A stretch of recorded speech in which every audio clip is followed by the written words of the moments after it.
I'm gonna go ahead and get it out of my system. Discount Sekiro from the people who brought you Diet Souls Ludopalooza with keep hole endurance refunds and stances that were actually incredible evolutions of the combat is today's topic of boss scrutiny. If you're expecting boss polish on the level of FromSoft's masterpieces, you won't find it here. What you will find is a commendable adventure boasting a satisfactory roster of demons and duelists you better believe I'm gonna mispronounce. To save us all the embarrassment, I'll be giving affectionate nicknames to our features as I rank their difficulty. A few caveats. I won't be including side mission bosses as they're either recurring standard enemies or NPC allies hardly different from basic mobs. Their trivial difficulty is hardly worth acknowledgement, go ahead and lump them in with the bottom feeders. That said, I openly admit I was impressively mediocre at Wo Long's deflections. It didn't help that dodge and deflect were on the same button. One press for deflect, two rapid presses for dodge. If your inputs are flawless and you never accidentally double tap or vice versa, you are a better gamer than I. I did dismiss NPC allies for bosses after the initial few once I realized that I could, so keep in mind that impacts my assessments of challenge. Those first few bosses with NPC help shouldn't skew the rankings, as other than slight aggro diversion, they spent the bulk of battle sucking floor. Without further ado, here's my ranking of the Wo Long bosses from easiest to hardest. Number 21, the Tortoise in the Air. A tale of wasted potential. This demon sports an elastic serpent arm coiled aside a tortoiseshell jet propelled by ice magic.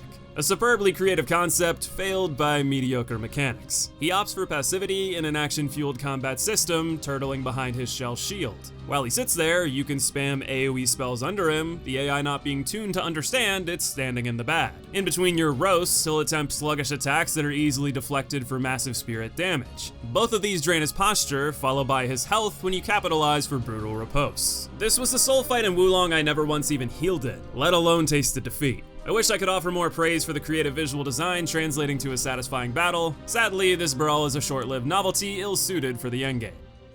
Number 20, the Stun Reborn.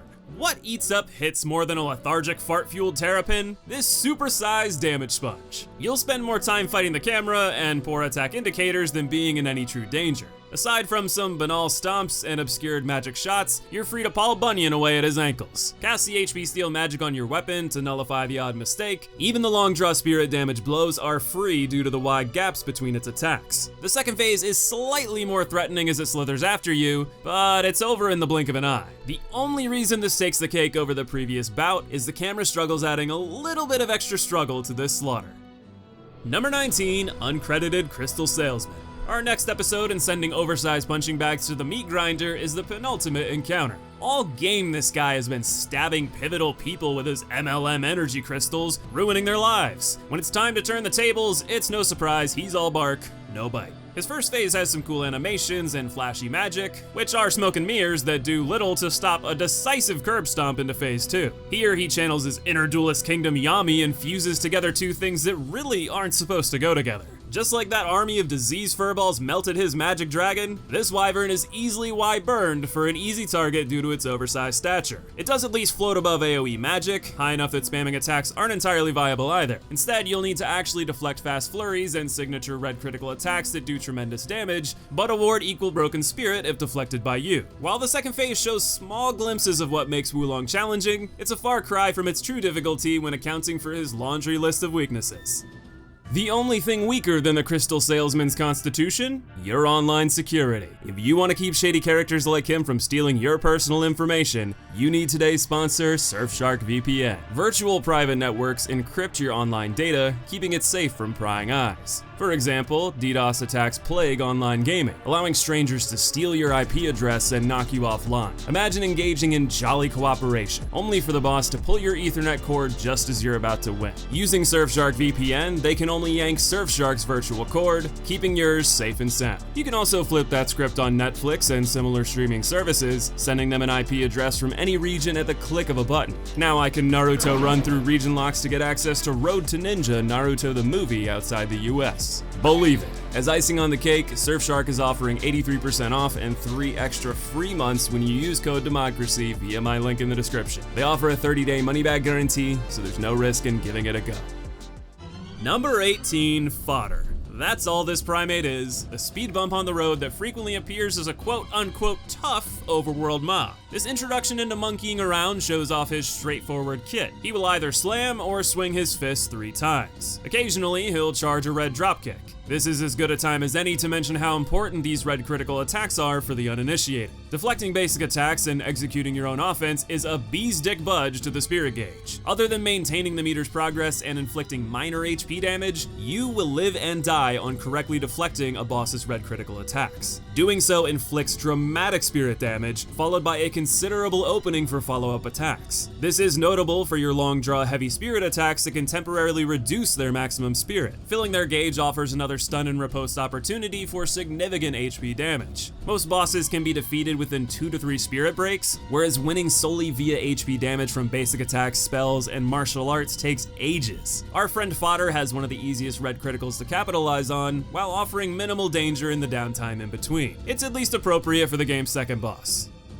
Number 17, Glazing Bull. Because unlike Sekiro's blazing rendition, you'll be doing the roasting en route to quickly slathering this porker in barbecue sauce. A few kicks, tail swipes, and head bashes that are blocked for no penalty are hardly challenging, especially when you can avoid most of these by simply running away and baiting the red critical charges. It's at least neat to make the player feel like a matador. The only edge barbecue gets over fodder is having more than one red critical, the body slam having a significant delay with fast delivery, making it trickier to capitalize on. When you do though, the animation is well worth shredding the pork belly. Number 16, Guy Before Lubu. I actually had to return to my recording to see who this even was. My notes consisted of mini-boss tier enemy that spams red criticals until one of you die. Looking back, it's pretty accurate. Most of his attacks are counterable for devastating spirit punishes, particularly the long red flurries that are deflectable at any time during that animation. The only thing he has going for him is his high morale. Fighting him early is likely a death sentence without perfect play. A deliberate choice from the developers, considering the fight he is gating you from, a difficult tale not soon to come on this list.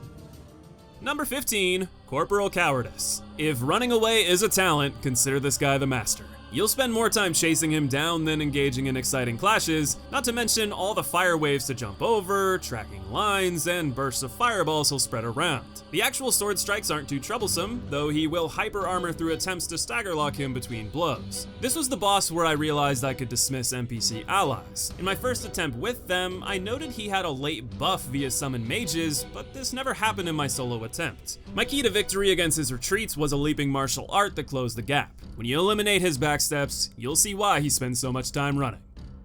Number 14, the Obligatory Duo Boss. While I wouldn't say this double feature is anywhere near as difficult as the most notorious Souls-like duos we've encountered over the years, they may be one of the most enjoyable to fight. Thus far, bosses required little strategy. Most were tank and spank while waiting for red criticals to repose them into oblivion. At the very least, this duo demands understanding of each boss's individual strengths and weaknesses, then critical on-the-fly thinking to take advantage of the latter. The little guy is more nimble, yet his closing speed provides spacing to prevent getting ganged up on if you run to create space. Whereas the big guy has slower, more powerful strikes, with deceptive range through jumping attacks to not make your diversions overpowered. The little guy has less spirit, making him your primary target, while the big guy has beefier spirit reserves. Both of their attacks have a deliberate pace, a fair amount of space in between each blow, and their limited movement when in close range makes them susceptible to Aoye magic. As you prioritize the smaller boss, he will eventually be defeated, then shortly resurrected by the other, though this comes at a cost to their overall HP, which was balanced very well to not make this an excessive endurance battle. Perhaps my favorite feature are the red critical combos. These are pivotal moments that give you a make or break advantage. They're well animated and very satisfying to deflect. The duo's design relying on balanced pacing, combo moves, and moderate to low challenge was a refreshing take on the gank formula. While I wouldn't say the difficulty exceeds the average, it's far and away one of my favorites in Wo Long. Number 13, Medusa. If there were an average line in Wo Long, I'd say this Serpentine struggle defines it. A reasonable amount of attack variety, great use of spacing to move in and out of attack range, while still providing fair deflect opportunities, multiple red criticals that are used sparsely with varied timings to throw you off, and poisonous hazards she can spit around the arena to narrow your safe space. Yet, despite all these advantages, counters were intuitive to time, allowing me to make short work of her. Number 12, Static Shock. Another fight I adored for its attack variety, flashy animations, and well-balanced difficulty. His wide array of thunder magic, slashes, spins, stabs, twirls, and red critical gambits felt like a worthy culmination of all the sword-based humanoid enemies we've seen thus far. His lightning phase is the biggest threat in terms of damage, but the electric glow makes his attacks easier to read. When knocked out of this phase, he uses the same attacks, but loses his hyper armor through them, allowing you to freely combo for a short time. Since his placement was later in the game, it's hard to assess whether I was actually improving, or if there was restraint in his aggressiveness and counter timings that made victory feel more feasible than what's to come. Even if he doesn't stretch toward the game's most challenging battles, he was by far one of the most satisfying. Number 11, Flaming Visual Vomit. If Static Shock's elemental attacks helped visibility, this bird brain throws it into the blender. His fiery feathers make reading tells feel like deciphering another language. And yet blocking allows you to ignore anything indiscernible, while you can still deflect the more obvious red criticals. He also has longer downtime after a lot of his attacks ending in slams, giving ample opportunity for valuable damage, especially from magic. Otherwise, he soars around wildly, making random blitzes towards you. While these are tricky to deflect, it makes a huge difference in building the spirit meter if you're successful. With a few critical deflections mixed in, you'll be roasting him in no time. Number 10, Zapdos. The final of the Elemental Bonanza trio, Zapdos employs similar tactics to the previous entry, while adding in lightning attacks similar to Static Shock. He flies around a lot, forcing you to play on his terms as he advances on you, making things more complicated with the electric attacks. The bulk of his melee offense is done through drive-by flurries, rarely offering a trio of red critical slashes and a slam. What makes him more difficult than his elemental counterparts is the camera. Compared to the Firebird, I found it much more headache-inducing to track him, especially when he'd fly up for the red critical slam. The camera sometimes didn't agree with him. What is it with electric beasts and camera complications? Even though he shares similar strengths and weaknesses to the two previous bosses, the awful camera tracking gives him an unfortunate edge. Number 9, Slow-Mo Centaur. The developers clearly heard my cries to make Lubu's spirit merge with his horse, because I got exactly what I wanted. What I also got were the longest windups I've ever witnessed, followed by blazing fast deliveries. This is a case where I'm not sure if he was difficult, or if I made things difficult by stinking up the room with my poor deflections. His combos, stabs, jumps, dashes, and fireball tosses aren't anything out of the ordinary by this point. I just couldn't stop whiffing against his delays. My saving grace was greedily slashing away during the eons it took for an attack to deliver, allowing me a narrow victory in a battle of attrition. If it weren't for my moronic over-aggression, I would have been forced to get good, an effort that likely would have earned this horseman higher honors. Number 8, Clobber Cat. I had a similar streak of suckage against this kitty. Every single tell has an odd windup. Delay this, delay that, delay these, delay those. You get a delay, you get a delay, we all get delays. It took so many hits. The footage doesn't lie. Call me a mop because my talentless soul was wiped across the floor. The only reason he isn't higher is because of his paltry damage. Like Slow-Mo Centaur, I was able to win in a sloppy battle of attrition. What makes this cat harder is the rarity of his red criticals. It forced me to make the best of his standard attacks, which was the exact opposite of my specialty. Number 7, Oppressive Shlong. Why do I do this? Why do I find this shit funny? Why am I such a fucking juvenile? As I continue onward, I'm realizing the lower half of the top 10 is chock full of bosses who I could not deflect for the life of me. He has good range, moderate delays, and deceptive gaps between attacks that lull you into a sense of false opportunity. I can't count how many times I thought he was done with a combo, only to get smacked the moment I entered my attack animation. His mixture of speed, hyper armor, and long weapon layer a consistent pressure on you to perform, and I just couldn't get my offense up. My notes said that this boss felt tedious, but I don't think that's actually the case. I would argue his kit is bland compared to the more demonic features, yet if it's so beige, why was it so challenging to capitalize on? Delays. I'm beating a dead centaur, but they get me every time. Dong's dicking was the hardest of the 3 slugfests, winning him a spot creeping near the top 5.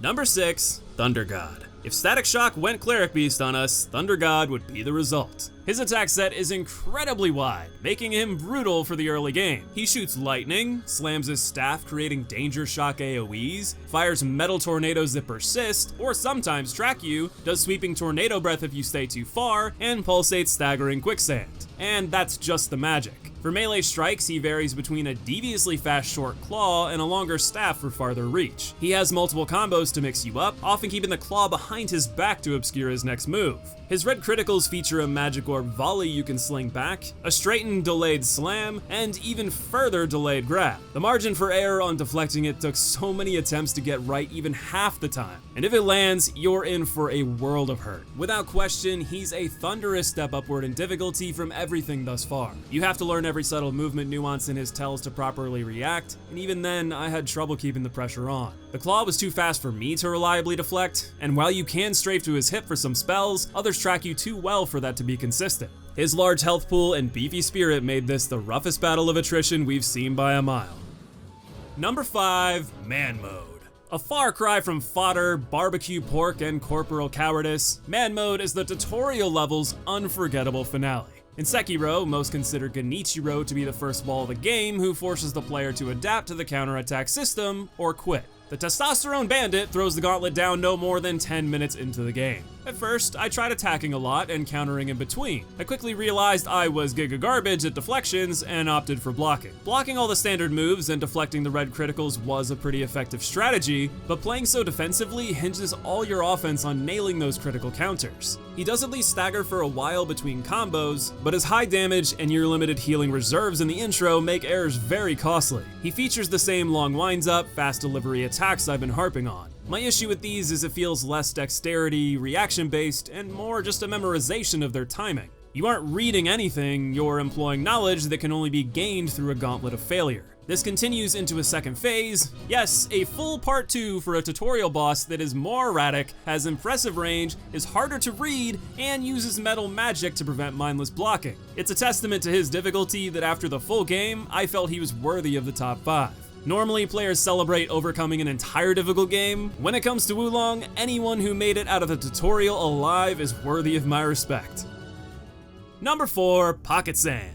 It's fitting to be back in the tutorial Thunderdome so quickly. You'll notice that nearly all the top 10 entrants were early to mid-game, so props to Pocket Sand for making it here. Now, the name might imply I think he's unfair, but that's not the case. What I really mean is, dear lord, what he'll throw at you is a constant surprise. Taking advantage of all 5 elements, his wide array of tactics will keep you guessing half a dozen attempts in. Even though your endgame healing reserves are impressive, the margin for error is deceptively thin against so much variety. At least my horrible early game deflections reach solid mediocrity with a full game's experience behind me. I also noticed that if you run away, he has a tendency for a dash-in that is easier to deflect, narrowing the variety of attacks you have to deal with. That said, it's tricky to read whether you're safe to follow up on such openings, as he'll sometimes pause briefly, then combo into something else. He also glows red for the majority of battle, giving him hyper armor through everything and obscuring red critical moves. It forces passivity on your end, relying almost entirely on good deflections to win. At least his spirit gauge decays very slowly, and he does sustain considerable HP damage as it builds. In the rare times his red aura is down, you can stagger him, though he'll deflect himself, signaled by a red blade, followed by a huge counterstrike if you fall for the bait. He ensures that every input you make is well-intentioned, or punishes you sorely for every mistake. The challenge was mighty and felt proper for this stage in the game, even if the top 3 fly a bit higher.